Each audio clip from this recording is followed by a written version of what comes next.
बहुत बहुत स्वागत है आपन के हमारे चैनल न्यूज प्लस 21 में। जय जोहर संगवारी हो, मैं आपन के संग ललिता चक्रधारी। चल एक नजर डालथन भी न के 10 बड़े खबर में। रायपुर में आधी रात के बीच सड़क में दो युवती मन के बीच हुई मारपीट, गाड़ी टकराए ला लेके हुई विवाद, वीडियो हुई वायरल। छत्तीसगढ़ में बिजली कंपनी के कर्मचारी मन ला पुराना पेंशन मिली, भूपेश कैबिनेट के फैसला, बर्खास्त स्वास्थ्य कर्मी हुई बहाल, राज्य महुआ बोर्ड बनी। पटना के बेऊर जेल में छापेमारी हुई, एसडीएम एसपी सदर संग जम्मू बड़े अधिकारी रेड में शामिल।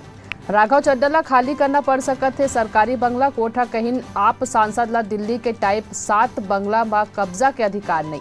सिक्किम में तबाही के सैलाब, अब तक 56 लोगन के हुई मौत। लखनऊ में आज कांग्रेस में शामिल हुई इमरान मसूद। दिल्ली सरकार प्रदूषण रोके बार आज ले शुरू करी अभियान। 2000 रुपए के नोट बदले के समय सीमा 7 अक्टूबर तक बढ़े रही, आज आखिरी दिन। केंद्रीय गृह मंत्री अमित शाह उत्तराखंड में केंद्रीय क्षेत्रीय परिषद के बैठक के करी अध्यक्षता। एशियन गेम्स में पदक के शतक पूरा, पहला बार भारत के 100 मेडल हुई।